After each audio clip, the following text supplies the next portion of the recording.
You're alive. All right. Hey, welcome to the No Cap Sports Show. I am your host, Mo Money. I'm your host, Coach Milton. I am your host, O Dog, aka O. We are missing one of our hosts today, Coach Kobe Turner, aka the Cobra. Shout out to you. Safe travels to you and the fam. Indeed. With that being said, what's happening, fellas? Hey, another Hey, good week. Y'all to starting. We good. another How week close to the football. Oh man. We got football from now on until the Super Bowl. Let's No do question. No question. No question. I'm excited. I can't wait for tomorrow, starting tomorrow, and these preseason games go. And I know a lot of people don't like to watch the preseason, but I'm a big preseason guy because I know what those young men are fighting for. So I'm a big preseason guy. So I like to watch a lot of the preseason and find the hidden gems and things like that. So I'm excited to see these guys get their opportunity and also see some of the veterans that that's coming off of injuries or maybe gonna play a couple snaps, things like that. So I'm excited. I'm excited about tomorrow and this weekend. Absolutely. I think it's good to point out that the NFL preseason is not like the NBA. No offense to those guys, but some of those guys you might not ever hear again in life. Right. But in the NFL, you got Hall of Famers out there, man. Terrell Yeah. Davis was a preseason legend. And the Yeah. list go on and on. Shannon Sharp was a preseason legend. So you never know who you might see out there. For sure. For sure. Did either of you guys catch the Buffalo Bills? The what is it? Hard Knocks? Any guys? No, I didn't find out about it. I knew it was coming. The show was coming on, but I didn't know it started until earlier today. I saw somebody mention it, and I was like, "Damn, I missed the first episode." But I'm gonna watch it. As soon as we're done here, I'm gonna watch. How was the first episode? It was dope. So definitely catch it. Definitely catch it. And some of the things you spoke about, you got some veterans battling with some of the new guys. It's cool to see how they taking each other under the wing and getting how that Buffalo Mafia crowd is, the fan base is. It's pretty dope. And they got the new stadium that they're building too. Yeah, that opens up next year, 2026 or 2027. Yep. Okay. I mean, because one good thing to point out though, unlike the NBA where it's coming back, because of the way the NFL salary cap is right now, with the quarterbacks taking, no lie, 40 to 60% of the salary cap, you gotta have vets in there. You gotta have vets in there. Yeah. Right. Sure. I don't know why the NFL don't just make the quarterback should have their own salary cap, and then just then chop up that money with the rest of that money with the players, man. But with the quarterbacks taking damn near 50% of the salary cap, man, it's hard. Yeah, it's tough. And then when you add a cumulative quarterbacks, so let's say you got a good room, right? You know I'm going with that. Like you got a Justin Herbert, and I just say like a Chase Daniels from back in the day. Chase Daniels wasn't the normal backup quarterback, so he getting 5 to 10 mil, not to count his pockets. But then you got somebody like Justin Herbert who getting another 40, 50 million. That's 60 million sitting in one room. In one room. I would love to be in there with him. For sure. Give me 5 million. I'll be the best water boy clipboard holder in the history of water boy clipboard. Oh man, you wouldn't have to worry about me. Pride, head be held high. Head be held high. Indeed. You wouldn't have to worry about me for sure. Speaking of that, though, they brought Teddy B back, Teddy Bridgewater, just to do that. I saw that. A little veteran presence to the locker room, help out Baker Mayfield, bridge gaps. Yeah. So your reputation, you say it all the time, old dog, your reputation will precede you. And sometimes they pay you just about your attributes more than your talent. No question. No question. Hey. And then on that, now the parents can do what they want to do with that high school football team since they ain't want to have them there. Good luck, Miami. Shout out to DVD. Shout out to Sean Spence. I know y'all was some of the guys that was fighting for y'all former teammate. But y'all gotta get that together, man. Y'all gotta get that together. Yeah. You know, they are Northwest alumni, but y'all gotta get that. I know Spence is. I don't know about DVD, but I know for sure Spence is. So y'all gotta get Teddy that together. Teddy said, don't worry about it. Y'all can go play on Friday night. Come see your coach stand on the sideline on Sunday. We're gonna be all right. I still got you. Man, yeah, they fumbled the bag on that one, man. And like I said, I feel bad for the kids and the alumni. Yeah. Kids the one that take the blunt of it, man. Most definitely. Yeah. Great. Well, what we got for the congratulations show today, man? How we starting it off, Money Mo? Man, I tell you what, we're gonna kick it back old school, old dog. Well, back in the day when we first started No Cap, each one of us had a topic. Ain't no prompted, no scripted. Hey, what you want to talk about? Cool. So I'll kick it off. All right. The first topic or thing that's really bothering me, y'all seen it in the chat. I'm sorry I've been blowing y'all up about it.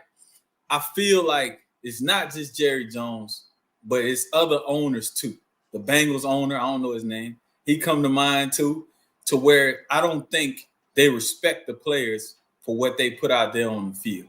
So how do y'all feel like NFL owners view players in their relationship? Go ahead, Coach Milton. I'm go ahead. You know what's crazy, man?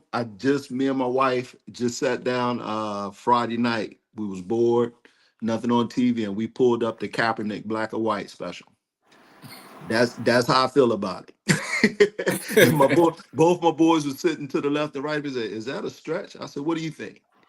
You know, when they pulled the slavery line through, they was doing all the, measurables and stuff. I said, "Hey, man, how many black owners are in the NFL? And then how many black players in the NFL?" And so for me, I just think, not only Jerry Jones, but just as a ownership group, man, it's a good old boys club. They run it like a high operating corporation. I think it's probably the biggest corporation in America. I think it's probably one of the most powerful organizations in America, and it's a billionaires boys club. I think you got a few minority owners, you got a few women owners, but that's old. That's old money, man, and they gonna do what they want to do. They treat the players how they want to treat them, and if you get out of line, and a lot of people don't believe it, but look at what's happening with Shador. They keep him in line, and if you step out of the line as an owner, you see how the Cleveland Browns owner, like, hey man, that wasn't me, because those guys penalize each other in those rooms when they're having a big meeting. So, that's what it is, and I think everybody knows that, some more than others, because as when you're in the league and you're dealing with it, you understand what it is, and there's really nothing you can do about it except for step away. But how many people gonna turn down that money, man? It's I don't think it's selling your soul. You're making a living for your family, and it's a great opportunity to be one of the few elite players in the world, but that's what you deal with. And I don't think it's just in the NFL. I think it's, professional sports across the board. The owners run it. I think the NBA gives a little bit more leeway, but still, if you step out of line, they let you know, hey, this is what it is. As Mo says, protect the brand. Nobody's bigger than the brand. Nobody's bigger than the brand. And I think the NFL is probably one of the most powerful organizations out there. So. Oh, how you feel about it?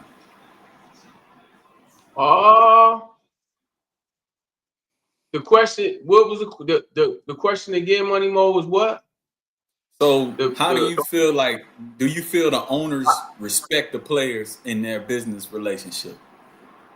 Gotcha.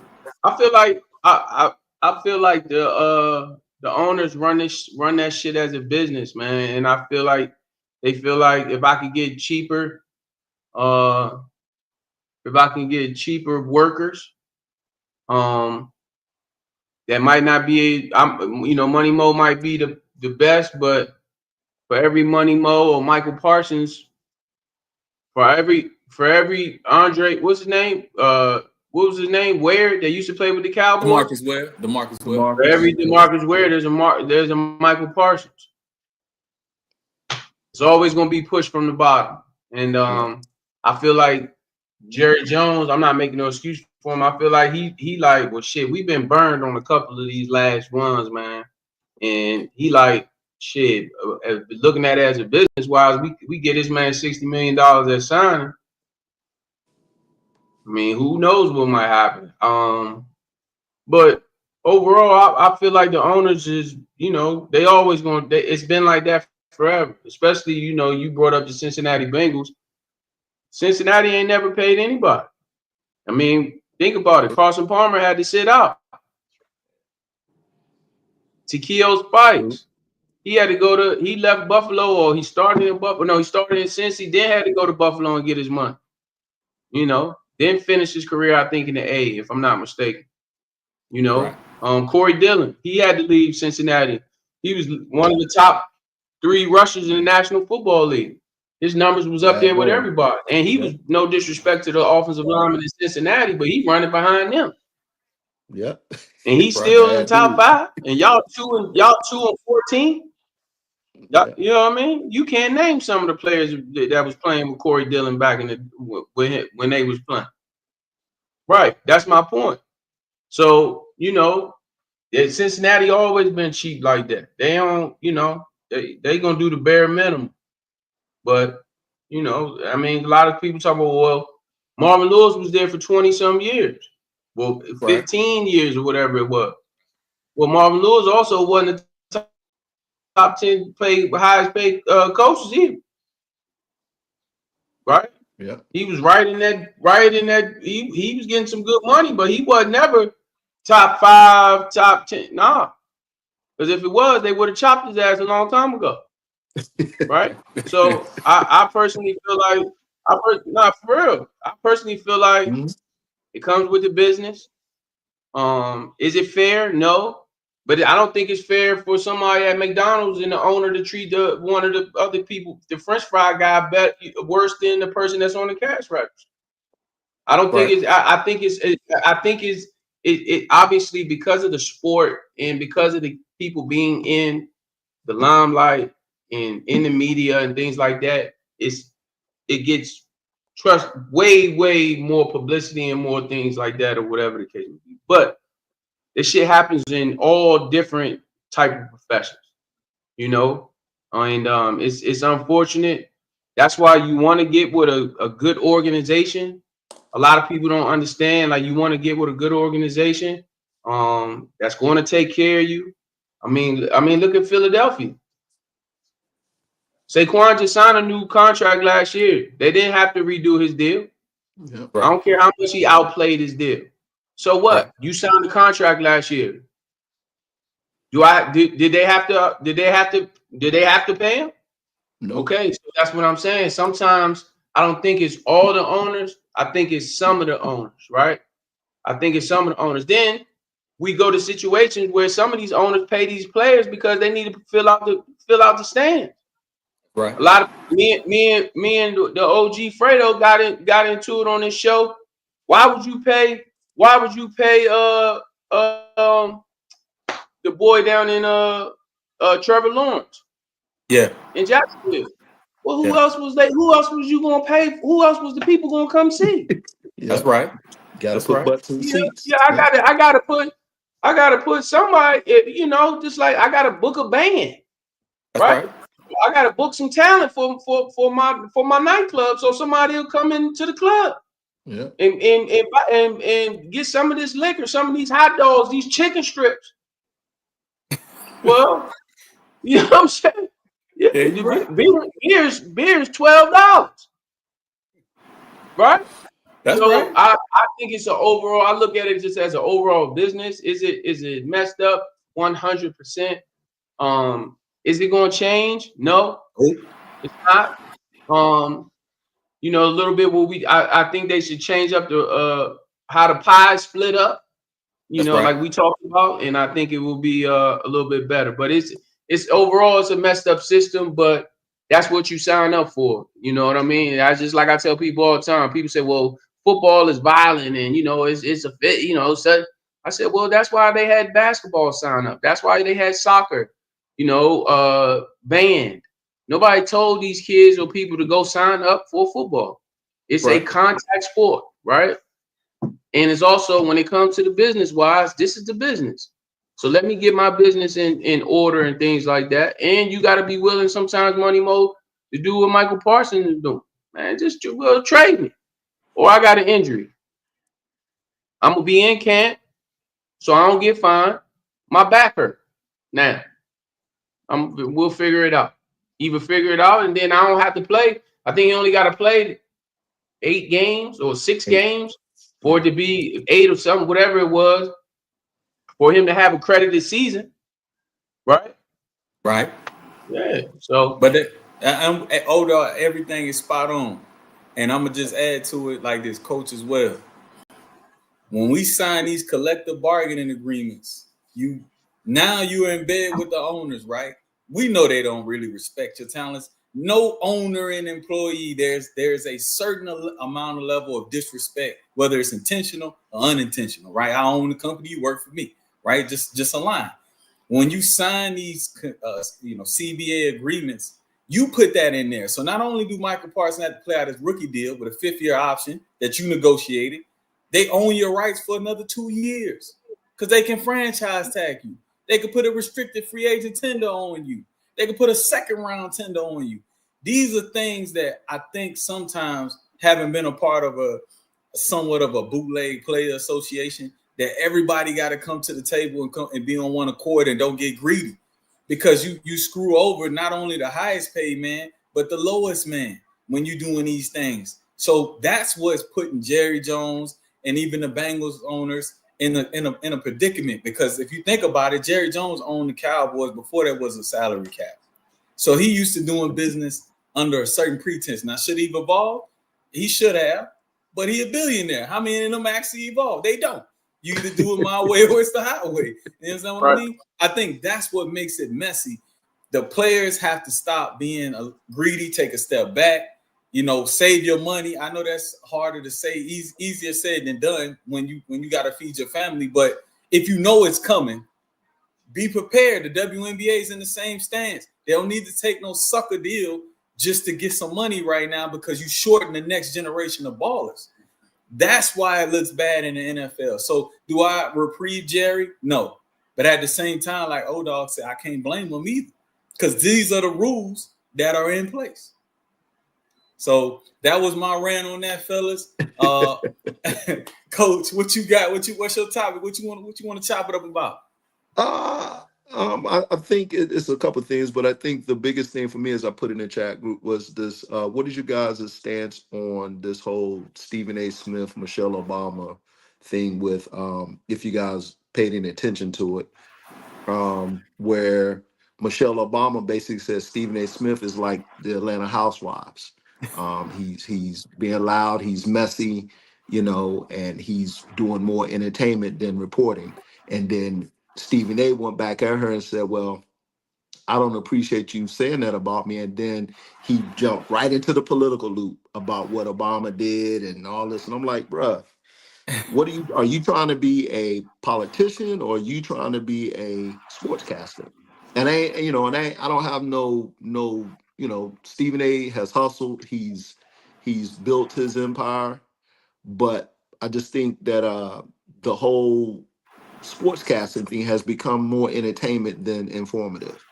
And that's just, and so for me, I don't know if he's politicking for political stance, or if he's serious. I don't take him serious anymore.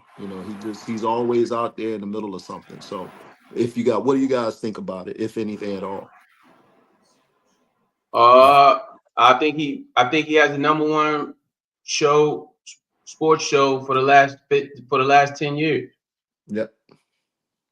I think he got a NBA Players Association contract with ESPN. Right. I think he's one of the highest. So I don't agree with how he went about it, but I mean, it's obviously whatever he's doing is working for him. Would I do that? Absolutely not. But as far as the going at Michelle Obama is going back and forth with her, I think he should use one of the things that he says all the time when people go at him or say things to him.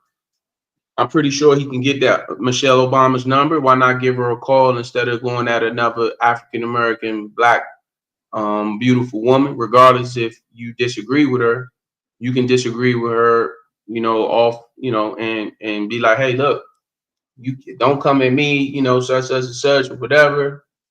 You know what I mean? But to go back and forth and then talk about the politics thing, I don't know. I stay away from politics. I don't really get involved in that type of stuff. So I just think I would just say I think it's unfortunate. 100%, although I agree with you. That last statement was spot on, as well as the rest of the points that you articulated. It's unfortunate whenever we have two African Americans that are both recognizable figures, one being the first lady, the other being a very successful sportscaster. I think two things can be true, right? The politics aside, I ain't even getting into that. But as far as ESPN being more of an entertainment business, it is. I'm an 80s baby, so I grew up when ESPN just looped highlights all day long. That's all they did until the next live event, right? Wasn't no first take, wasn't none of this craziness, right? But then at the same time, we also didn't have the internet. We also didn't have blogs. Like, I don't even have to watch ESPN. I could go look at the Bleacher Report, or I can go follow Matt Barnes and Steven Jackson or somebody else if I want to get a sports take, right? So that's what ESPN has to compete with, because they still are in business with Disney to get mega dollars. So yeah, is it a little corny sometimes, in my opinion? Yeah, that's why I don't watch it. But there are other people that do. That's what they enjoy. If I wanted to watch a soap opera, I watch The Young and the Restless. I don't need to watch grown men arguing all day. It's just me, right? More money, not to cut you off, but Stephen A is on Young and the Restless as well. My point. Yes, I can't miss him. I can't miss him, right? You know, but that's what I'm saying. He on shows. He on like you said, soap opera shows too. Yeah. He's transcended sports, and good on him, because he did it his way, right? Yeah. Whatever way that is. I might not agree with it. It's not in my character to do some of those things, but that's what he did, right? So I can't be mad at him. But at the same time, I think people have to stop, taking shots at how ESPN does their programming. It works, and they got to eat over there, and that's how they have to eat, man. And this is my last point. I ain't gonna belabor it, but it's like right now, right? If I'm talking to one of my kids, my 5-year-old, I gotta say what I need to say in 3 seconds, because that's all I got, and that's the attention span of most viewers these days. You got 3 to 5 seconds, or they moving on. Appreciate you. They're gonna find what they want for sure. Right. Crazy. Well, my topic is what do you guys think about the Detroit? It's on football. What do you guys think about the Detroit Lions with them losing their offensive coordinator as well as the D coordinator? Do you feel like they're going to be able to bounce back and have the great success and get back to the NFC champ? Well, they didn't make it to the NFC championship game, but do you think they will be able to get back and have a strong season like they did last year? In my opinion, I'm going to say no. And I say it has less to do with them losing their offensive coordinator and defensive coordinator as it does with the attrition of sports, right? So if you're number one in your division, the way that the NFL is set up, it's a parity league. The bottom team is getting better.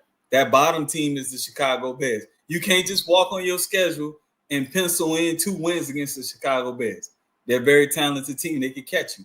The Green Bay Packers are a very talented team in that division. The Vikings are a very talented team in that division. So in conjunction, like you pointed out, old dog, with losing that offense coordinator, defense coordinator, their division has gotten that much better in the process, right? If JJ McCarthy plays anything like competent football, the Vikings will be right in that conversation. So I believe that the Detroit Lions will take a step back because they lost their offensive coordinator and defensive coordinator, but also because the division got better. Gotcha. What's the head coach's name? Dan Campbell. Is it Campbell? Okay, I don't know. I was going to say Dan Quinn, and I know that wasn't it. But so I don't think it's so much of them losing their offensive coordinator as it does for their defensive coordinator. Because last year, if I'm not mistaken, their defense got decimated with injuries, correct? And they were still ultra talented. They were still competing and still killing people. That's right. And I think with Dan Campbell, he was still, even though they had Johnson, who was the creative mind behind what I call him, the mastermind behind all the trick plays. Dan Campbell was still the offensive coordinator. Like they were running his plays. He just had the spin of Johnson. So I think they still have the base. They still have all the talent. I don't think they lost anybody on offense. And I think they're going to have a healthy, none of their key players. I'll say that. None of their key. So most of their offense is coming back. Very talented offensive group of guys. Can score in multiple ways. Can beat you multiple ways. And I think defensively, I think Hutchinson is coming back. So I think if they can field a healthy defense, and the coordinator is half as competent as the defensive coordinator was last year, I think again they may take a step back, but I think they're still a very dangerous team in a highly competitive division. Like I said, everybody's getting better, but I don't think the loss of the coordinators are really going to be the problem. I think it's just making sure that they can get their defense back up and running, because them cats was dangerous on the offensive side of the ball. They couldn't outscore enough people because the defense couldn't stop nothing. So that's where I think they are. That's what's up. Matter of fact, hey, I'm gonna go out on a limb, right? Because I've been watching a lot of the Commanders games, right? I'm gonna send y'all a screenshot watching them Jaden Daniel plays, and I went back and I looked at some of the Kyler Murray plays from when the offensive coordinator was in Arizona. And then you look at the second half with the Commanders. I'm telling you right now, I don't think the Commanders going to make the playoffs, and I don't think the Lions going to make the playoffs. And I'll tell you why. A lot of the things that their offensive coordinator does is predicated, is smoke and mirrors, right? It's not, they don't have a real true identity. It's not like, okay, we're going to run this power, or we're a stretch team, or we run a lot of slants or goals, we run a lot of quick routes. No, a lot of that is based on trickery and that quarterback reading keys, right? So defense is being a lot like undisciplined in their key recognition. So I'm supposed to take a dive, I take the pitch, and the quarterback runs for 10 yards. Well, once it's on tape and you start reading those keys, that 10-yard run now is getting your quarterback hit, right? And repetition to getting hit, he's not going to get hurt, but he's going to get shy, and the offensive coordinator going to stop calling some of those plays. So I don't believe they'll be able to fool defenses this year. That's one. And then two, with Terry McLaurin being out, the wide receiver quarterback connection is one of those things that has to be repetitious. I saw it last year with Dallas and CD. Whenever those quarterbacks and the wide receivers miss key time, which is the training camp, when you're going live in these scrimmages, it messes up your rhythm. It takes 3 to 4 games to get it back. In Detroit, Jared Goff is Jared Goff. We can say that whoever plays they was running, it was the offensive coordinator and that quarterback coach that was keeping them sane, and they lost Ken Whisenhunt, right? I think that was the quarterback's coach. Mm-hmm. I'm not sold on Jared Goff. So he has to run a certain type of system to be successful. He was successful under Sean McVay, and he was successful under Ben Johnson. The 2 stops in between, then he looked pedestrian. So that's my prediction, fellas. And I'm still looking at a couple Lions games to see if I'm right, but I'm going on a limb right now. I don't think they're gonna make the playoffs. Hey, and I think Dan Campbell also has to show that he can stay out of his own way when it comes to going for it. Oh God. I mean, like sometimes you got to be like, okay, yeah, I'll switch it up a little bit. But that's an interesting take, Money. And then to go back to the Terry McLaurin situation, do you think Terry McLaurin gonna get signed? Not to jump over the subject, but what do y'all think with the Terry McLaurin situation since you brought that up? Bro, that's tough. You think they're gonna get it done, or they're gonna try to wait it out? It's different from Michael Parsons in the fact that Michael Parsons is 26 years old, right? Yep. Terry McLaurin's 30. His timeline doesn't exactly match Jaden Daniels in that sense, and I don't know the Washington Commanders ownership group. I know Jerry Jones. Jerry gonna wolf all day. He gonna pay Michael Parsons. I don't know. They might take a stance and say, you know what? We rather collect assets for Terry McLaurin. We got Debo, and they might not pay him. I honestly don't know with Washington. If I had to, what would I do? I would pay him. Well, if what makes economical sense, it makes sense to trade him. To be honest with you. Oh, do you think he can be successful anywhere else? Oh, Terry. Yeah, he was successful in Washington. No, that's I just want to hear your take on it. Wait, Jaden Daniels just got here this year. I mean, last year. Yeah. He 1,000 yards. Last 4 seasons, he 1,000 yards. Do you know who his quarterback was 2 years ago? Absolutely not. Do you know Sam Howell from Carolina? Yeah. Do you know who his quarterback was before that? Nope. My point. So that's my answer to that. Yes, I think he can be successful. I think he can be successful anywhere. I think I just think he was caught up in that's one of the things what happens when you come out of school when you're a little bit older. So people don't realize he came out of Ohio State at 24 years old. That's right. He did all 4 years at Ohio State. You know what I mean? He was an older cat. So, you know, whether he went to a prep school, redshirted, then went to school 4 years, whatever, he's 23, 24 years old. So then when he got his new deal, but then he outplayed it, right? Yeah. So it's like, damn, these guys don't have half the numbers I have.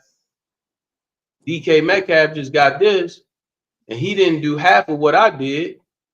And I was playing with way worse, whatever. I won't say that, but no name guys. Yeah. So I think that's the reason why he like, well, shit, man. Let me get one more. Let me just get some more guaranteed money because I know they're gonna. And then after that, I'm gonna be on 1 year deals, or 2. So I think he has a right to, because when you have the cards, I mean, it's just like, I don't play poker like that, but I can only imagine when you got that good hand and you got all the cards, man, you got to stand firm. Right. And I think that's what he's doing right now, and that's what it is, because this is it for him. It is he won't get another big payday, right? Yeah. So so he's like, well, shit. I thought the last one, but shit, Jaden Daniels came. I went crazy. No, no. I should easily be up getting paid top 10 wide receiver money. Yeah. And if I was Washington, I would pay him. Because all it's going to do is make your quarterback feel more comfortable, and that's who your franchise is. I don't care. I don't care if they brought in my receiver, Chase. I don't care if they brought in whoever, Devontae. I don't care what receiver you brought in. They still, like you said, Money Mo, they got to get that. You know what I'm saying? They got to get that continuity down. And everything together. And why would you mess that up right now? Right now, Washington, you just had the best year you've had in in 80 something, right? Yeah. Why wouldn't you? Why wouldn't you just build? And then I would just tell Terry, look, I'm not giving you no long-term deal.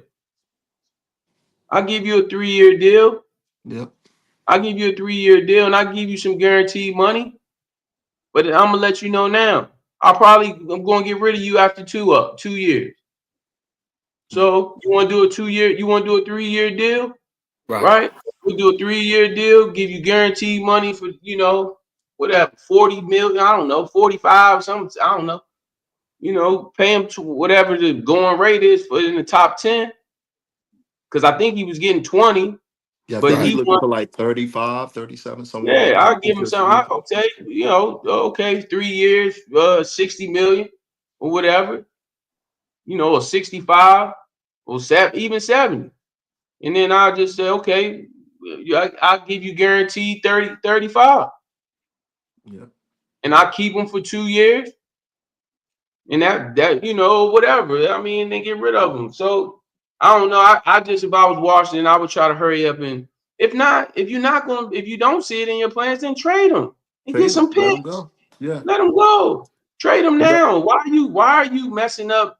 Why are you having negative energy around a team that just went to the damn NFC Championship game, and you just got approved for $1 billion, brand new $1 billion stadium, bringing it back to Washington, D.C., right where you had the old stadium? What are you doing? You got the fan base. You got the fan base all excited, and I think the biggest thing that's being missed is I don't think they've said much about it. He hasn't said, but that's got to be. Yes, he has. Yes, he has said stuff. No, yes, he has said something. No, I'm talking about. Oh, I thought you were talking about Terry McLaurin. I'm about to say Terry has been. No. I'm saying Jaden Daniels. It has to be messing with his confidence because who's like who he got to throw to, and a lot of his play is predicated off of what action Terry McLaurin creates on the back top end of that defense. It's just terrible business, gentlemen. Terrible business. Yeah. I'm at the end of the day, we can say the slave mentality, whatever. I get it. I'm a business. I think like business. They're all commodities. At the end of the day, you call it what it is, right? Yeah. If you have a chess piece like Terry McLaurin, just like Seattle did with DK Metcalf, you sit down, you have a conversation like O said. If the dollars ain't making sense, you get rid of them during the draft. One thing that's sure, and old dog coach, y'all can attest to this. Y'all been in many camps, right? Whether it's a 7-on-7, whether it's we getting together and we just running together. Everybody knows everybody in the draft class that just happened and the next draft class. So all these wide receivers that was in this draft class that just passed, they know Jaden Daniels. They probably got relationships. They probably done chopped it up together.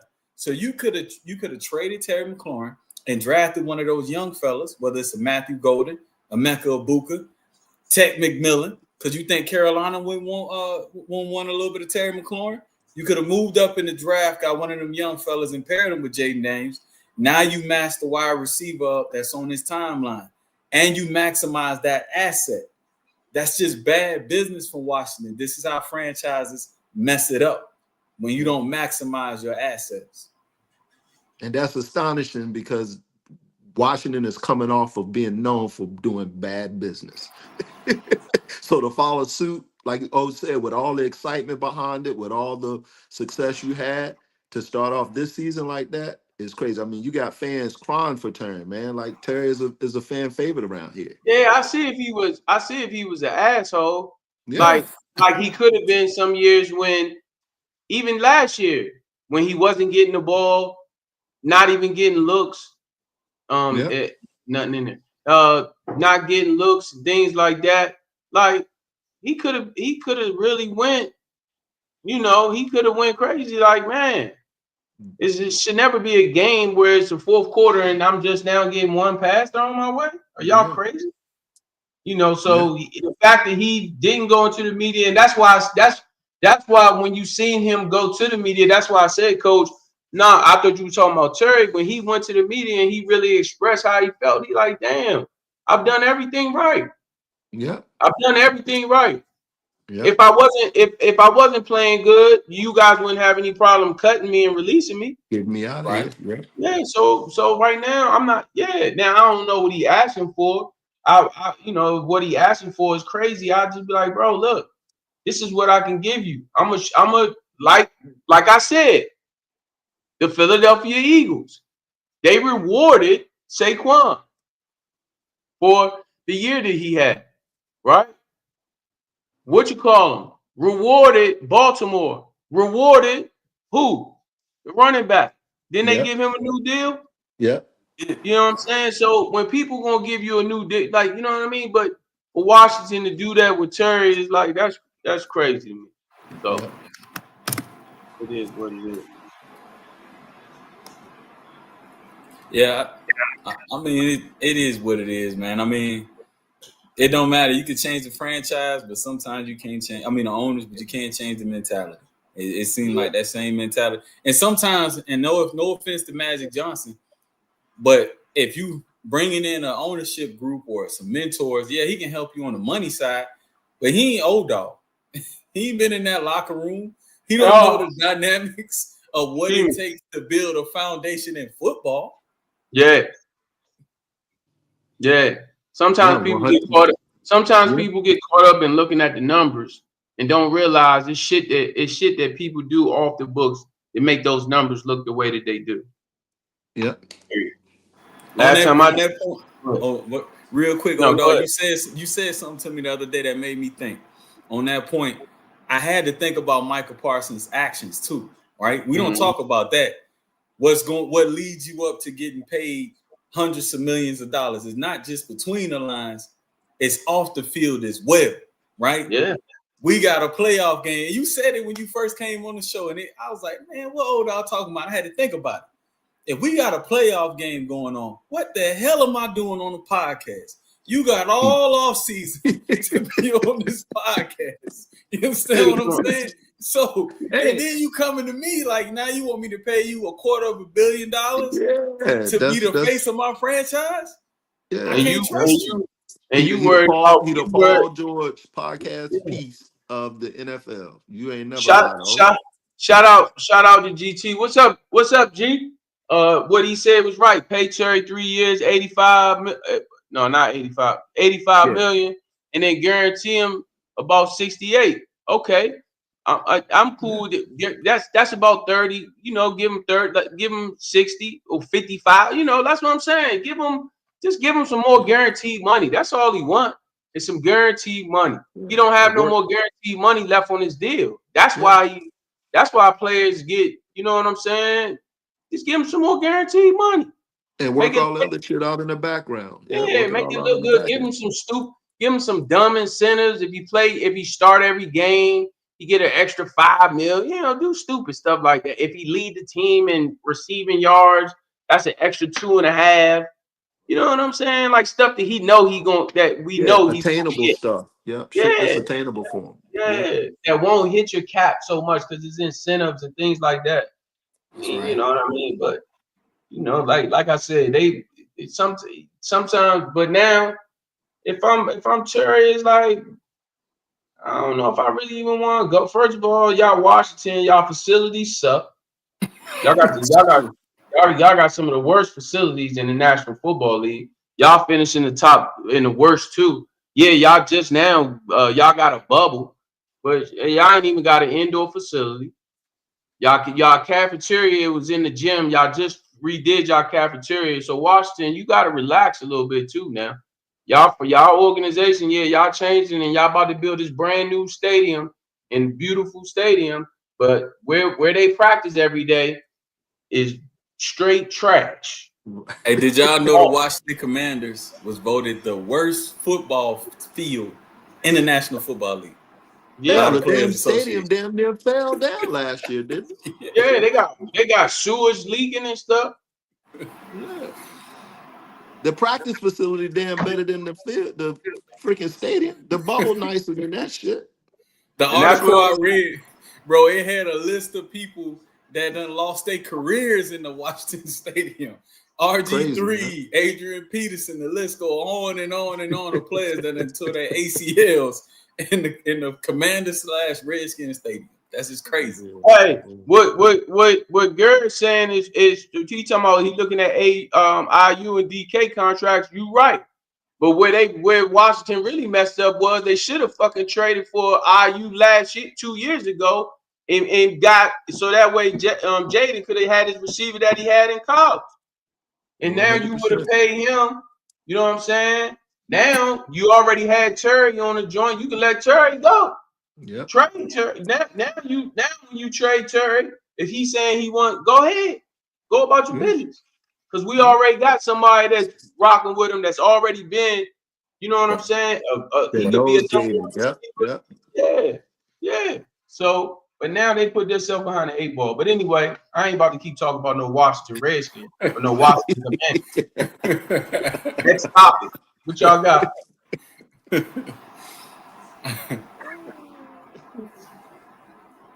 What we got? What's next? The fight. What we think about the fight coming up, man? Bud Crawford and Canelo. It's we got about a month and a half away.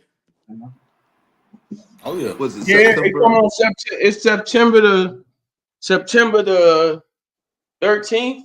13th. That weekend, the 12th. So shit, we got just less than a month. Yep, just less than a month. What we thinking? What you guys thinking? Oh, I man. like Bud.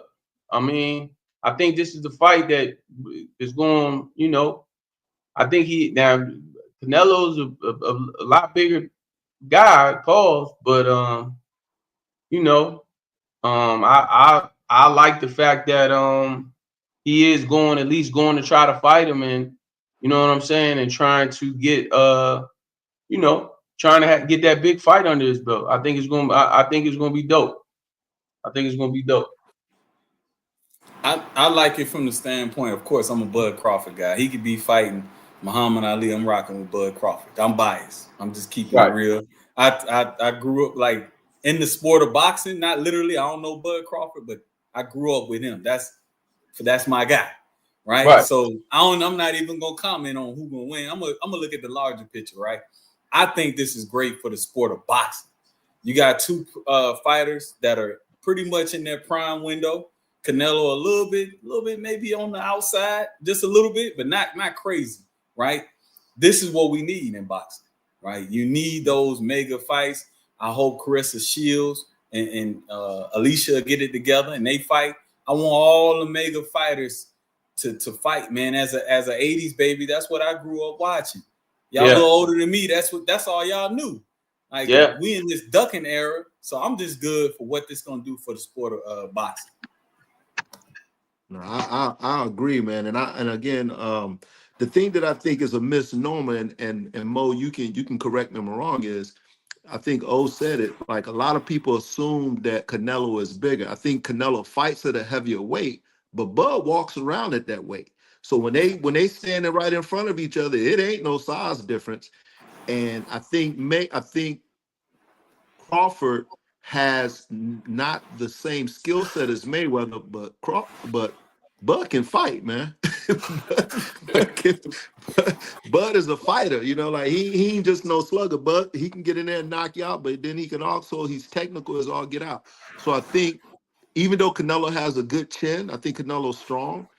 I think when it comes to size and power, I think Bud is a perfect matchup for him, and he's crafty enough to trap Canelo a little bit, because Canelo, he's gotten better since he's fought in Mayweather, but Mayweather gave the blueprint to how to beat him, man. You just put him in angles and force him. Because he gonna try to knock you out, and when he go to knock you out, he opens himself up too much for too many counters and too many attacks on his body, man. So I think it's great for boxing. I tell you what, I'm damn sure gonna, if I don't go, I'm damn sure gonna purchase it. Yeah. Tell you that. Yeah. So I don't mind purchasing a fight like that, seeing that man fight for sure. Yeah. Both of them. Because one thing I know about both of them, they gonna fight. Yeah. They gonna box and they gonna fight. So absolutely. I mean, it's what the sport need, man. Because like I watched that Claressa Shields fight. I think it was 2 weeks ago now. Man, she put it on, old girl. I'm talking about it was a master class in boxing, but nobody knew about it. You know what I'm saying? Nobody knew about it. You know what I'm saying? We gotta do better. And her undercard, I forgot the fighter's name. They had to forgive me, but they were just as entertaining. Maybe more entertaining because Claressa Shields really did body that girl. But at the end of the day, this will put a lot of these boxers on the mainstream. I hope the undercard is right. I don't know what it is. I got to look at it.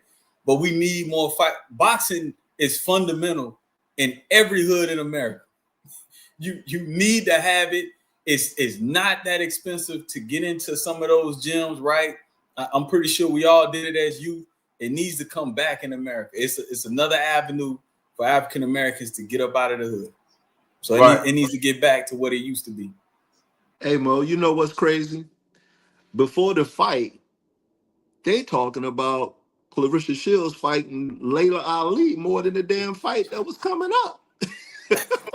They was. Like you said, they weren't even talking. And if they did bring it up, it was dismissive. Lord. We know Claressa gonna go in there and handle business.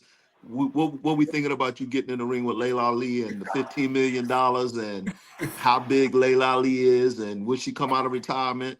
And like I said, they don't do a great job of promoting it. But I think I don't think there's really nobody out there for Claressa Shields. The fight that the two fighters that Jake Paul had on his fight, those are the two ladies that she said that, once she gets through this one, I think she's talking about having a baby or something. And then she's like, if one of those two ladies want to step up and fight her, I think she said the one that lost the fight is a little bit more technically sound, but the one that won, of course, you got to give honor to her because she won it and she's the, defending title holder. But I don't think there's nobody out there for her, man. So it's hard because everybody dismisses anybody that she goes against. And even Alicia Baumgartner, they like that fight, but I think she's three weights above Alicia Baumgartner. Yeah, hell, we didn't even hear nothing about her fight. Yeah, and it was a good fight too. I think it was wasn't it the undercard on one of those? It was the undercard on that Jake Paul, and she had just signed with them as a partner. They didn't even promote her shit, which was crazy. I think they could meet in the middle with those weight classes because I think she said she would come down to 54, but she ain't going down no farther than that. She said Alyssa got to come up. I think Alyssa could definitely come up, especially as she ages, and that would be a hell of a fight. That'd be a mega fight that would be on par with the men, just because they are in the class of women's boxing. But on that, she should fight Remy Ma on pay-per-view. I mean, based off what I seen with this last fight, I ain't never seen Remy Ma fight, but man, she don't want no parts of Claressa Shields, man. It's street fight in there, it don't matter. Claressa Shields is she about that? Because I seen her switch up 2 to 3 styles in that fight. She went from a brawler to a defender. It was nice, man. Like I said, if anybody get a chance, it's free now. You can go on YouTube and watch it. Yeah. And but you got some was talking about. And that's what she was talking about. She was saying that they got on her for knocking people out.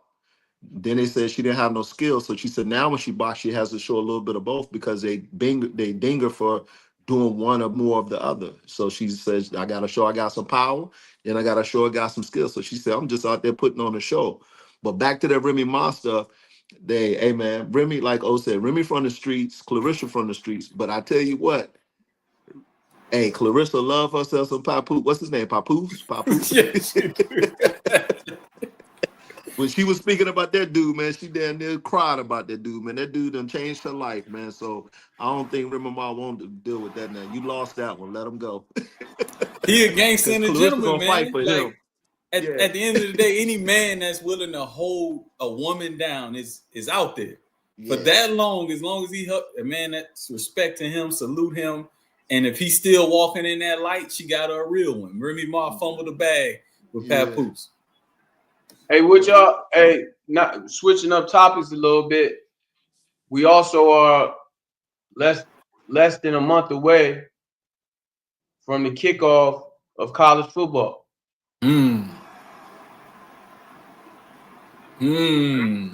Excited, man. August 31st, like we talked about with these games, man. We 3 weeks away. Man, I can't wait. So money wasn't on the last show. So can we get your thoughts, money, on the week one schedule? On it, can you look up the game? Well, money, can you look the games up for the 31st? Let me look it up real quick. Hey, and then they just released week 2 gonna be a monster. Look up college football. They know how to schedule them games, man. They know how to schedule them games. Well, you know what helps that while I'm looking it up, I'm gonna give y'all my opinion on that while I'm looking up week 1, right?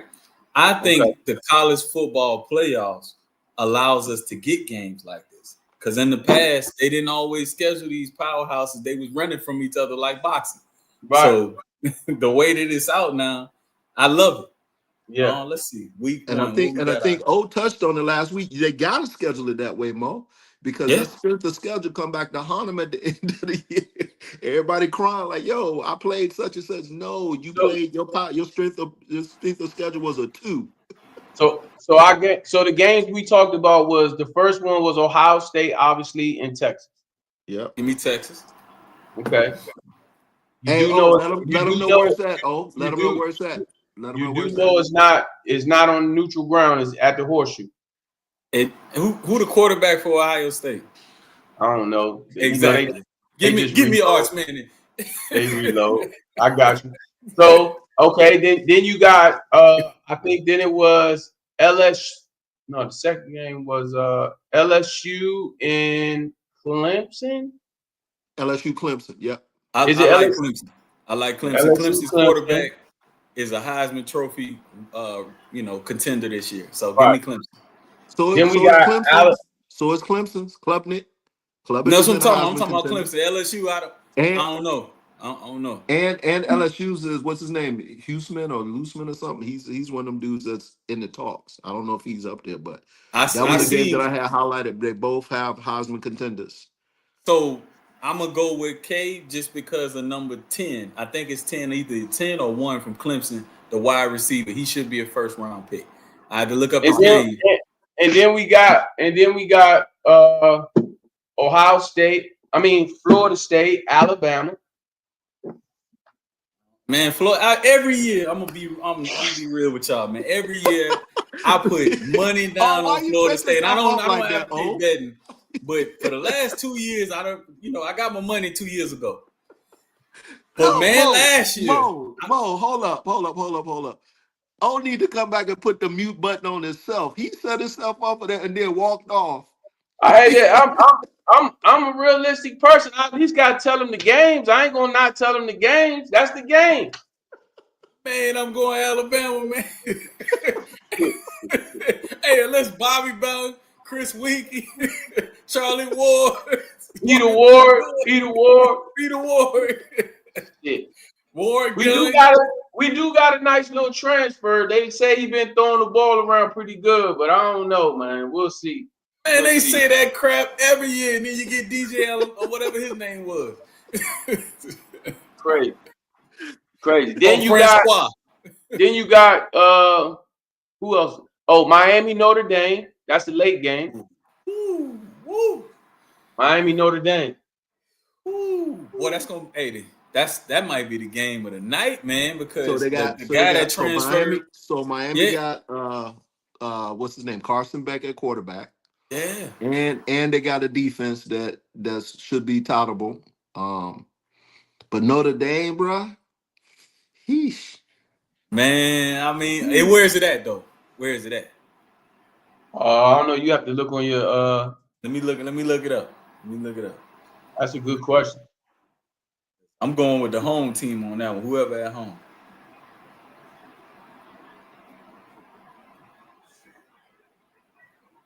Let's go, Cocaine Cowboys. Man, the way ESPN do this schedule is crazy. Yeah, it's on. I had a little thing in my phone. I don't know if I sent it. I thought I had put it in a group chat. I think it should be in the group chat. I think I put it in the group chat. Let me see if I can pull it up real quick. I don't know how to do it without. If I cut off, I'll be right back on. Okay. Did y'all talk about the Heisman Trophy potentials yet? No. Yeah, a little bit.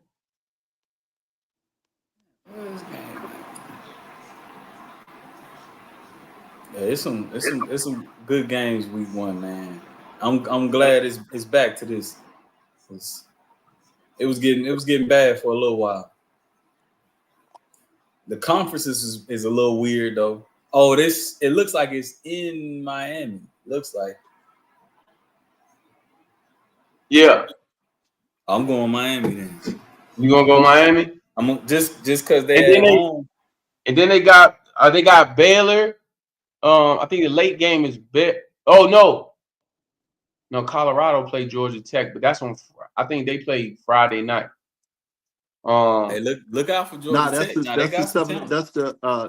That's the 7 o'clock game. That's the game before we was talking about the Utah. And then Utah. Maybe it's you. And then Utah play BYU or Utah play somebody at the end of the night. UCLA. Yeah, UCLA. And I'm gonna tell y'all a team to look out for this year. And maybe because I went to a couple of their practices when I was home. The Gamecocks, man. Ladarius Sellers is a good quarterback, and he got a couple wide receivers that if they just hang on to the ball, South Carolina has a chance. They're not gonna win no national championship, but they have a chance to scare some people this year. They got a pretty good defense, and they definitely have a really good offense. The only reason I got to see they practice because I done paid them a lot of money this year because that's where my son going at the end of this month. So that's dope. Hey, what you think about? They open up against Virginia Tech. Who? I like South Carolina. South Carolina. Oh, South Carolina, yeah. What you think about? I know I'm jumping around, but what you think about this backup quarterback y'all got in Dallas? Man, I think the young man has potential. He just needs to hone his skills, work on his craft, learn the playbook, work on his accuracy. But he got a cannon. I mean, he got a thing that only God can give you, the ability to flick your wrist and throw the ball 80 yards. You see that ball he threw today or yesterday, whenever it was? Yes, God.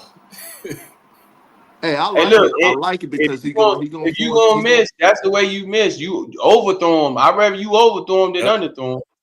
Yeah, and I like it because he gonna make Dak tighten this shit up. Because what's his name? Josh Milton or something Milton? Joe Milton. Yeah, Joe Milton.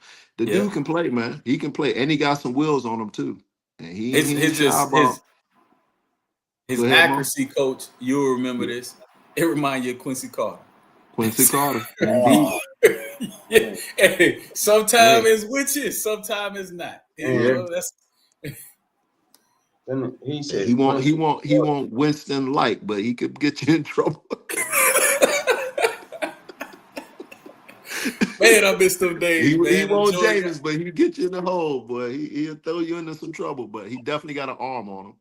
And I just think it's good competition for Dak, man. I think Dak got to go earn his money, man. I know, I ain't going to keep piling on the Cowboys, but I think they got too much talent, man, to be underperforming. And it's hard to say they're underperforming. It's just when they get into the games that matter, they don't show up. And that's the part that's disappointing as a fan. It's like you know what, put it all together. Yeah. You know what, Coach?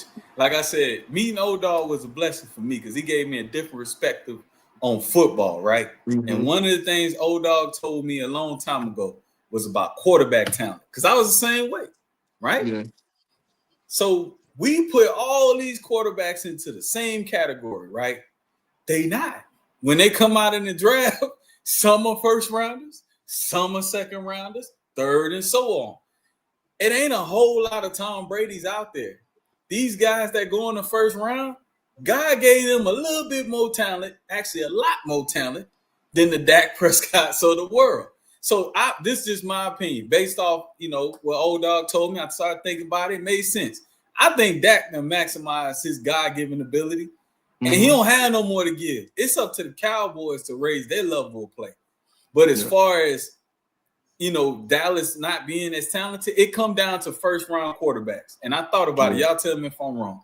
If you look at the history of the game, how many teams win Super Bowls without a first or second round quarterback? It damn near don't happen.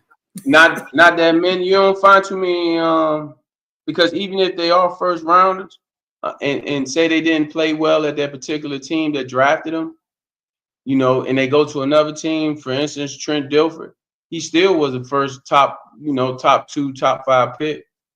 We even though we did just get one last year, win one Jalen Hurts in the second round, so it does happen. But like I tell people all the time, like you can't, like people get drafted to these organizations and, some people go to good teams, some people go to teams and they don't understand you sometimes going a little later is putting you in a better situation. That's right. Yeah. So, the only thing that I'll have pushback on that is again, I watched Dak play in college, so I knew what they were getting when they got him, and I thought he was perfect for the situation. Okay, but okay, hold on for a second. You said you watched him play in college. Which college? Are you talking about when he was in Alabama, or are you talking about when he was in Oklahoma? Who, Dak? Oh, my bad, Dak. Okay, I apologize. I'm talking about Jalen. No, I'm talking about Dak. Okay. No, I'm talking about Dak. You watched Dak. You watched Dak Prescott play at Mississippi State. At Mississippi State, yep. When he played Alabama. That's the only time. I'm about to say because he ain't never play on no. I'm like, what channel did he play on? Because I No. saw I one watched him game. play a couple of games. I watched him play a couple of games because he was out there. And then there was another cat because Mississippi State had another dude before him that got hurt before Dak came in that year. So Mississippi State was one of those dudes that because it was a big white running quarterback they had before Dak got there the year before. That before he went in to the Cowboys. So Mississippi State was one of them teams that was, there was one of them, what do you call them, matchup nightmares against certain teams. Right. And so, you would catch them on a couple of games here and there just because they were feeling some talent.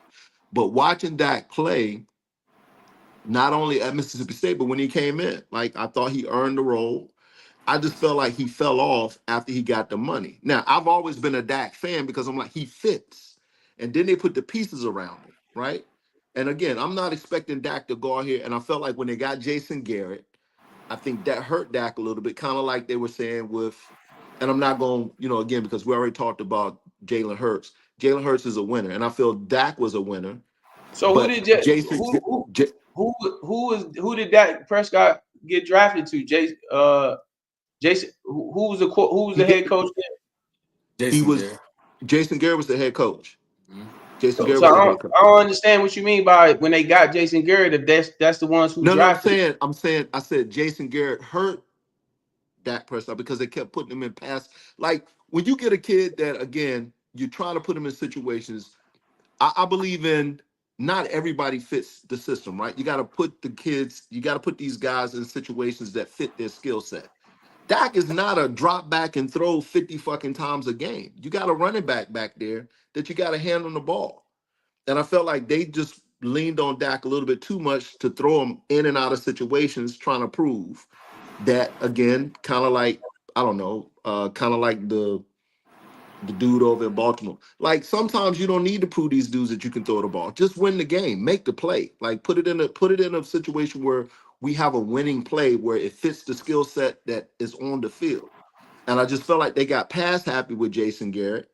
And they kept putting them in those situations where you got a running back there in Ezekiel Elliott. Again, I don't give a shit if you're running. And I think me and we talked about it. We kind of went back at it when I was saying when Baltimore was playing somebody. I'm like, man, you got your quarterback that can fucking run the air of the ball. You got Derrick Henry. God damn it, I'm running the ball every time. And I'm going to tell you I'm going to run it until you fucking stop me. I'm not going to keep putting these passes in these receivers' hands because at the end of the day, the quarterback got to answer for the shit that these dudes dropping the ball. And again, I know you got to mix it up. But if I got 1,000-yard rusher, I got two of them back there. Well, goddamn it, you can't stop both of us.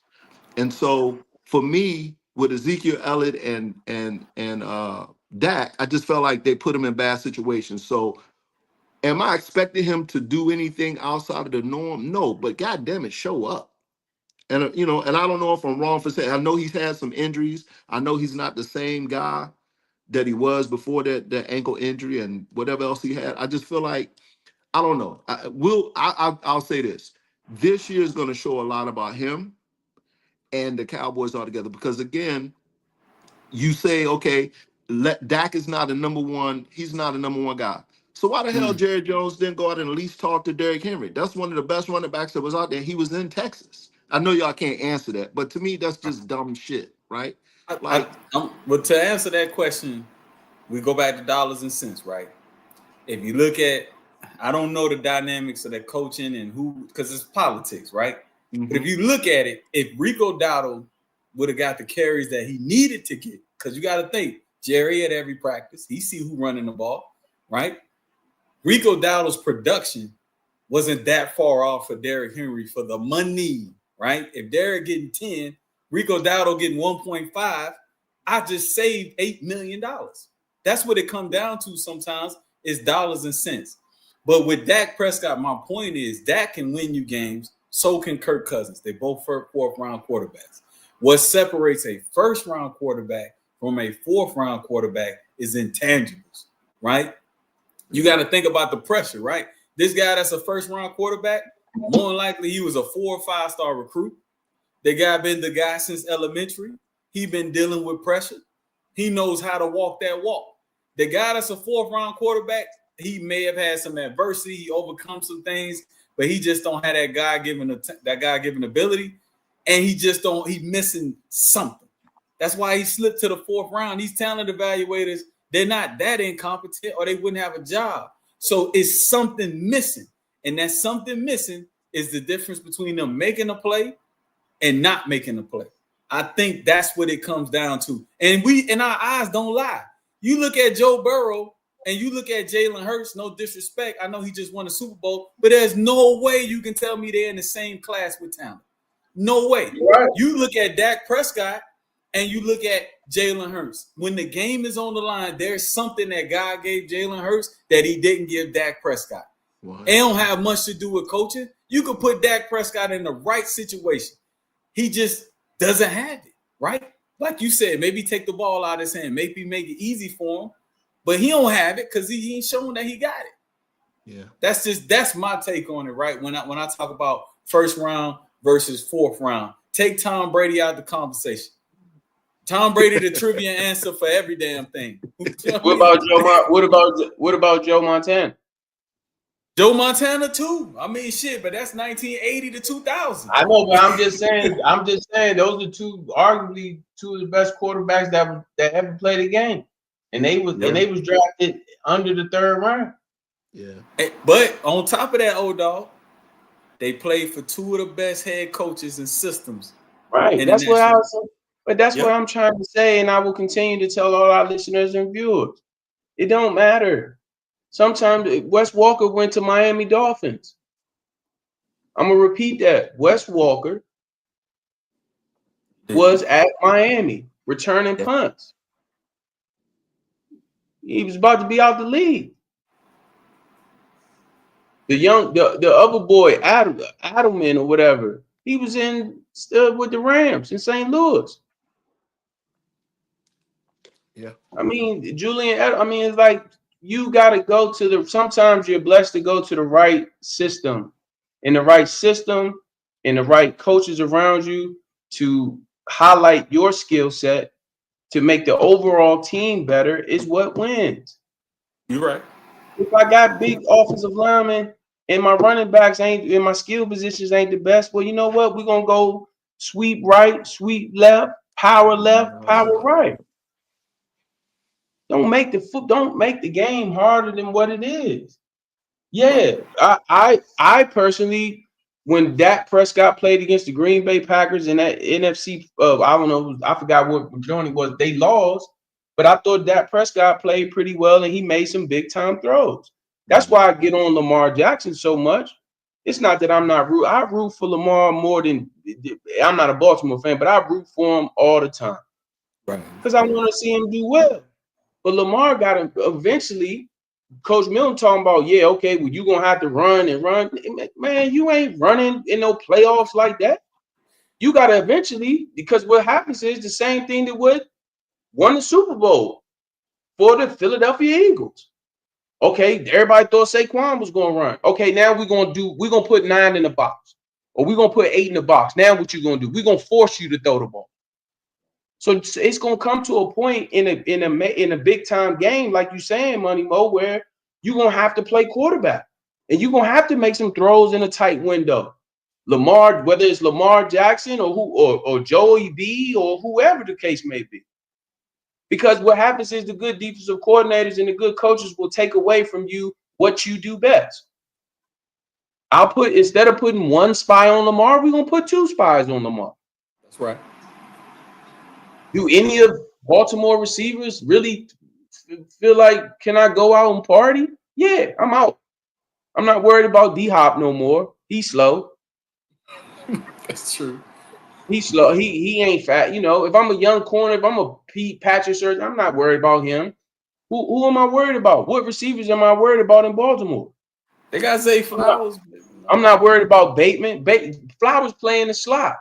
So we can double team him with a nickel in a wheel linebacker. Right.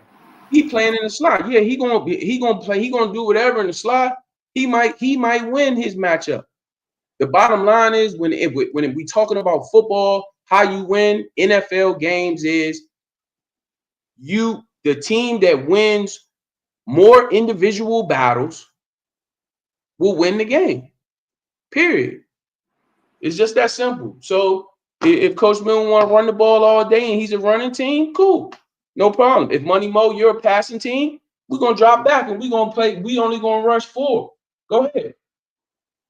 And we're going to force you to get, you're going to drive all the way down to the field, and in the red zone, you're going to be kicking field goal. That's how some D coordinators think. I literally been in D coordinator, whether it's at Ohio State with Mike Vrabel when he was the D coordinator, assistant head coach. That's sometimes what they saying. Okay, we going against Wisconsin. They got this young boy Tune, his son. He can flat out boogie. Okay, when he go to this side, we're gonna roll coverage to him. When we go backside, hey Shazier, you going whatever, get a pause. You gonna get underneath all in Rob all inside routes. So it's a game. It's a chess game. But what happens is eventually, when you playing in the playoffs, those windows get even smaller, and a quarterback is going to have to. I don't care. Jalen Hurts just showed us. He had to make some throws. Look at the throws and look at the placement of the ball on those throws. He had the boy from Washington looking good, and they got rid of the receiver. Yep. You don't even know who he was. He was a first-round pick. He didn't last 3 years, Money Mo. They got rid of him after 2 seasons. The boy out of Penn State. He go to Philadelphia. He catching fade routes for touchdowns in the end zone. What did we just talk about? All 3 of us. It talks about sometimes when you get in a place and you go to a situation in a team that knows how to use your skill set. True. I mean, Russell Wilson. Okay, we can talk about it in basketball, football, no matter what. Nnamdi Asomugha. He go to Philly. Yeah. He leave Oakland, come to Philly. Philly play. They mix it up. He lost when it comes to playing cover 2, 22 man, and cover 3, cover 4. He like, man, I'm a man-to-man guy. I'm a cat guy. Yeah. What am I? What? I don't run with him. I gotta stand here and look and play zone and wait. Yeah, I gotta play off technique. What is that? Albert Hainsworth is another one. Okay, that's my point. Yeah, sometimes right. it just goes to where your team and where you go. Sometimes some of these quarterbacks are blessed to go with great situations. Is the quarterback from Carolina, is he gonna be a bust? As much as we say the quarterbacks that are first rounders, they got that it factor. Well, a lot of them first rounders sometimes don't pan out too good, right? So we'll know. Yeah, we'll know after this year. Yeah. They gave him test 6'5" with a 6'7" wingspan. If he overthrow him, I agree, old dog. It's time to look again because he ain't got it. Yeah. So it is what it is. But the bottom line is, like I said, I'm happy for all these players because I look at it like this, Money Mo. Just like if you was the one that was cutting the checks, if Coach was cutting the checks, if I can cut you a check for 60, then so what? They the ones that's getting the bread. I'm paying him 60. Yeah. Okay. So how much am I bringing in? If I can cut him a check for 60 and don't lose no sleep. Hey, and on that note, though, you see, the NFL just signed. They just bought what's it, Red Zone package and all that shit. They just solidified that deal this morning. That's what I'm saying, man. It's $1 billion. No, it's no. And you think they worried about Terry listen, it's a Terry right now at Ohio State and Alabama. It's another one. So that's why for the players, you got to say, you got to get your money while you can, right? You got to get your money while you can. While you hot, you got to go big. You got to go big. You ain't going to have too many owners that's going to show you love and take care of you. So it is what it is. It's all about what have you done for me lately. Yeah. And even then, they might not give you your bread. Yeah. That's my boy, DeJuan. That's DeJuan from Maryland. That's Juan. What's up? I think that's my man Juan. What's up, Juan? I think that's Juan. If that's my man DeJuan, I could fly, boogie. University of Maryland wide receiver. I don't know if that's him. That might be somebody else. But if that's DeJuan Jones that went to Roosevelt High School, flat out boogie. But once again, he go to University of Maryland. He coming in. If that's DeJuan Jones, I don't know if that's him. Is that him? Said what's up, Bo? There it is. Yeah, so Juan, I'm about to put you on blast. So Juan go to University of Maryland right after Jermaine Lewis, right after Mansell Johnson. So he a part of that crew that, you know what I'm saying, is about to go crazy with Scott Milanovich and them quarterback. That's when Maryland was one of the first ones with that super duper spread fast offense. Well, Coach Duffner, who I'm good friends with to this day, and I'm gonna put it in the group. I should put it on show y'all. Me and Mark Duffner. A lot of y'all don't know me and Mark Duffner still good friends to this day. University of Maryland head football coach. Yeah, Juan, you already know. So, but Juan goes there. Mark Duffner gets fired. They bring in a new coach, change up the whole offense. Now you got a wire. Mansell Johnson, he ain't have to worry about it because Manny was getting ready to leave. He only had 1 more year. Juan got 3 more years left. Situation, right? Sometimes, but that's what I'm saying. Sometimes you go into these situations and it ain't always the player. It ain't always and it's not always the coach's fault. He didn't recruit Juan. Juan running 4-2. He on one of the him and Jermaine Lewis, Mansell Johnson, they just finished running up at the Penn Relays. #1 high school track team in the top 5 in the country. He get to Maryland, now you got him stalk blocking. He faster than everybody in the stadium. But you want him to stalk block? That don't make you going double tight ends, 2 wide receivers, I formation with somebody that's faster than half the people in the National Football League. Yeah, that's what I'm saying. So sometimes you don't know. You know what I'm saying? Sometimes you don't know. You got to get with a coach. You got to get with a system. You got to go. You know what I'm saying? Because if Dak Prescott messes with Andy Reid, you don't think he's gonna be a better quarterback? Absolutely. Okay, then. Absolutely. That's what I'm saying. Well, on that point, before we wrap it up, do you think it's advantageous sometimes as a player to take a pay cut to stay where you at, or to chase the bread? I think if I already got my money, yeah. If I've already got if I've been blessed to get 2 big deals, you want to always try to get 2 big deals if you can. But if I've already got that super duper crazy deal, and my finances are right, then I don't mind taking a pay cut. You know what I'm saying? At the end of the day, you know, everybody's different. If you asking me personally, I'm simple. You talking to somebody, I don't care how much money. I'm white tees and Air Max and bucket hats. You know what I'm saying? I ain't never been in that Balenciagos and Murray's and Chris. I can't even spell that shit. Why am I wearing? They don't want niggas in this. Excuse my language. They don't want black folks in the stuff anyway. You know,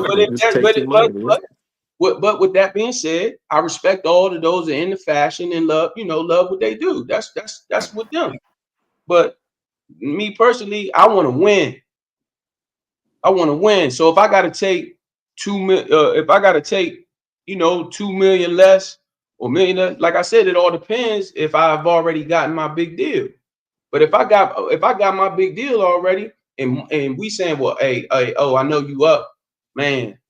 We trying to bring Money Mo back to be the number 3 corner. You know you need 3 solid corners. You and Coach Milton already locked in.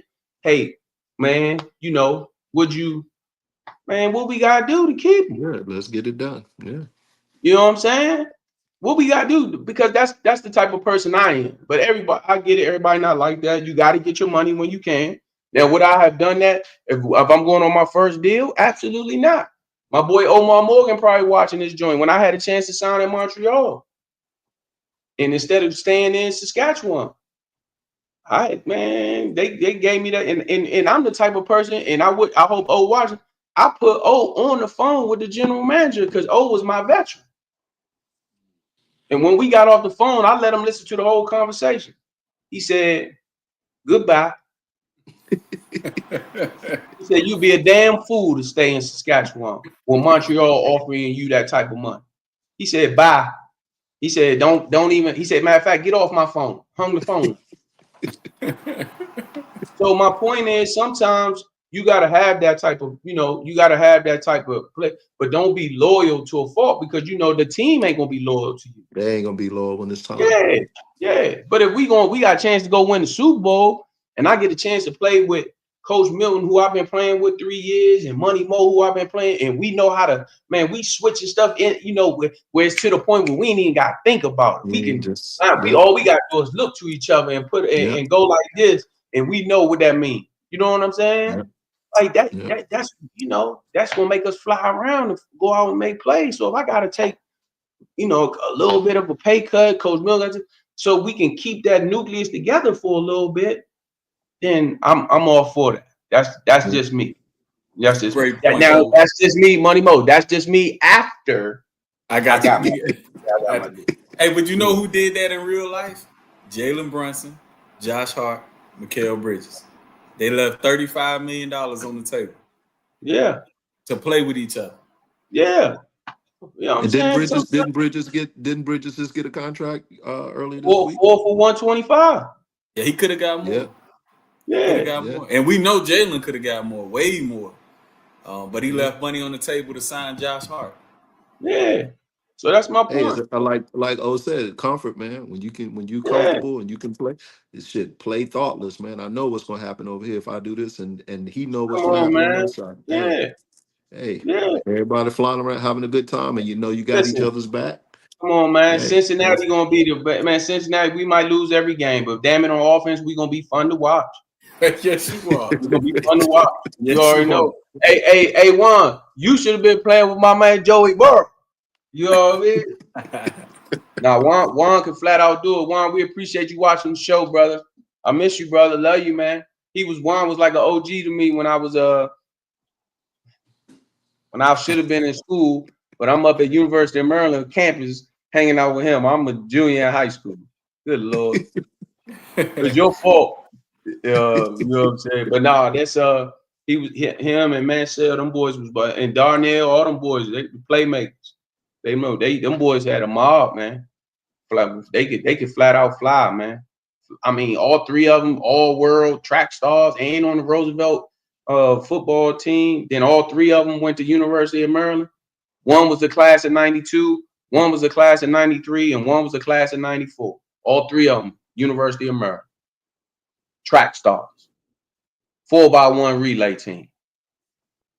And you got them running stalk on a tall sweep. I said, man, Juan, if you don't transfer and go play somewhere out west where they throw the ball 40 times, you already know. Yeah, hey, real quick, GT said he hopes that Terry get his money too. I think that go back to old point. Terry got shorted on the first deal because of his draft status. So yeah, it's time for him to get his bread. We all agree with that. We all agree it's time. No question. So fellas, is there anything on your mind as we get ready to wrap this thing up? Anything y'all want our viewers and listeners to know? That's it, man. We just let them know we appreciate y'all watching, tuning in. Please subscribe. Once again, it costs you nothing. If on all our social media platforms, when we post it, please repost. Tell a friend to tell a friend. We are not just a sports show. We talk about everything. We've had everybody on here. So I just want to say, and saying from us, hey man, we appreciate it. That's just me saying, hey, we appreciate y'all. You already know. And on that note, thank you everybody for tuning in. Juan, GT, Kobe, you'll be back next week. Juan, call my phone, man. Call me sometime. Damn. Well, Coach, you got anything? Hey man, as always, man, respect and honor, man. Y'all dudes be good, man. Appreciate everybody watching. Peace. Salute.